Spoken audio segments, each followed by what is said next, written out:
de kilograme are? Ce are, bă, importanță? Ea are, bre. E vreo 60. În viu? Și azi, de ce că vrei să duci la Arad?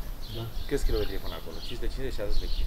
550, dar ce importanță are? Taxați ca taxi? Păi avem și de o formulă de calcul, nu e chiar așa. Kilograme, kilometri, basă, racireață. Ia fă un calcul.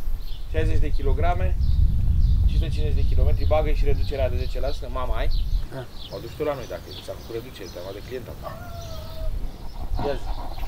1500? Ia uite. 1500? 1500. Și ce-mi dați alt tată înapoi? Bă, dacă nu spune eu, și caută mai zi, dar spune că nu găsești. Pe cuvântul meu, la 1500. N-am bani ăștia. Ești de la despace să negociezi, hă? Un gropar negociază cu ruda unui decedat lângă o piatră de mormânt. Încearcă să o stoarcă de bani, chipurile ca să transporte mortul. E ca în realitate și în același timp e ca în filme. O echipă de producție independentă s-a trezit cu noaptea în cap ca să filmeze în cimitir la Crevedia o secvență din scurtmetrajul Servicii funerare, o mostră de comedie neagră pornită din mintea regizorului George Negrilă. Să faci un film complet independent cu un buget infim la care toată lumea lucrează din pasiune nu este simplu. Turnarea unei singure secvențe a fost presărată cu întreruperi. Poți să rogi și tu pe ăla din când în când să-mi aprească flexul? Haideți un pic la poartă. Păi nu că Păi nu ne-ați auzit, am țipat, dar nu ne-ați auzit. Filmez și eu aici, în cimitir și se aude asta. Putem să lăsăm măcar o oră. Fac cinste. E mult dormi, cum, am treabă și eu. Fac cinste. Este un film cu buget propriu, ca să zic așa, sponsorizat de mine. M-am lovit de o grămadă de probleme, deci CFR-ul mi-a cerut 64 de milioane ca să filmez o zi într-un tren care era stricat, practic, sub podul Grand. Pentru cimitirul Primăria Capitalei mi-a cerut 15 milioane, niște taxe pe care nu le înțeleg, pentru că până la urmă e un film chiar non-profit, deci nu e vorba de o reclamă, filmul merge doar la festivaluri, deci nu este transmis la televiziuni, nu se scot bani din el. Am avut nevoie pentru film de un cățel dresat și am apelat la niște dresori care au câțiva câini și mi-au cerut 1500 de euro pe ziua de filmare, pe o zi de filmare și am zis, bă, nu vreau să vă cumpăr câinele. Mi-a spus că dacă vrem un singur transport de la București la Arad, ne costă 2000 de lei. L-am dus la Petroșan și l-am lăsat acolo. E vrat exact cum E gros rău. Ai grijă să legi bine. Stai liniștit că ăsta o să ajungă sigur întreg. Povestea de un comic negru irezistibil a unei familii care nu are bani să-și transporte mortul de la București la Arad le-a plăcut atât de mult actorilor încât au jucat fără plată. Îi veți recunoaște în film pe Vasile Muraru în rolul fiului decedatului, pe Mihai Bobonete în rolul groparului miștocar și pe Cosmin Seleși în rolul unui polițist. Când am citit scenariul, inițial am crezut că joc mortul.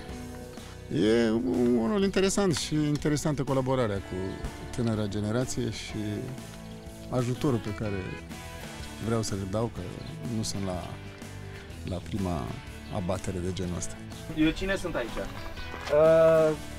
Groparul. Aha. Când cântă? Mihai Bobonete a aflat la fața locului ce rol va interpreta și și-a învățat replicile pe repede înainte. Pe telefon m-a sunat. Regizorul mi-a spus despre ce e vorba. Am primit scenariu și am zis, bă, dacă scenariul e ok și îmi permite și timpul, o facem. Am scris scenariul, am scris, de fapt, l-am scris acum vreo 3 ani, l-am tot îmbunătățit cu replici și povestea am mai îmbunătățit-o și m-am dus cu el la actori. Vreau să zic că Vasile Muraru avea concerte, spectacole la mare și și-a anulat concertele alea pe bani ca să vină la filmul ăsta. I-a plăcut foarte mult scenariul. Gata, suntem? Gata. Reacțiune, rec imagine. Bate clacul. 1 ce tras 1. Acțiune. În proiectul ăsta folosim un echipament destul de low cost, ca și bugetul filmului de altfel. Destul de performant. Acesta este un made box unde se pun filtrele. Orice filtre de cameră se pot folosi, de 4x4, 4x5,6. Ăsta e rolul made box-ului. Acesta este follow focus-ul, care îl ajută foarte mult pe focus pull-up, țină claritatea imaginii, 5 de Mark II în sine, monitor, suportul, rigul, cinerei, stativ, Cam astea sunt echipamentele pe care le folosim la departamentul cameră. În forma finală, filmul va avea în jur de 17 minute. A fost făcut integral cu banii tânărului regizor, care a pus totul la bătaie ca să-și îndeplinească visul. Cu mâncare cumpărată de noi și făcute sandwich-uri, cu pizza, cu ce am comandat, probabil undeva la 3000 de euro. Pe lângă cimitir, echipa a mai filmat 10 ore într-un apartament și încă 10 ore într-un tren scos din uz. Acolo la tren a fost și mai complicat pentru că am pus croma ca trenul trebuia să fie în mișcare și atunci a trebuit să facem un procedeu, să punem o croma verde și o să cheiem cu imagini în mișcare după aceea. Ultima secvență s-a tras lângă lacul Mori, într-o seară caniculară. Ingredientele, o actriță în rolul unui reporter de televiziune, un polițist, dar și o macara oferită de un ATC la pachet cu un șef de platou care a avut grijă să fie respectate regulile de siguranță. Ei să rămână aici, Cosmin, când vine în partea asta, ei să fie delimitați de copacul ăsta, știi, ăsta să fie pe jumate. Este greu să faci un film independent în România, dar nu imposibil cât timp mizezi pe creativitate și nu pe bugete uriașe. George Negrilă a reușit să încheie filmările la scurtmetraj și se pregătește să trimită filmul în festivaluri, cu gândul că umorul lui negru îi va face pe oameni să zâmbească.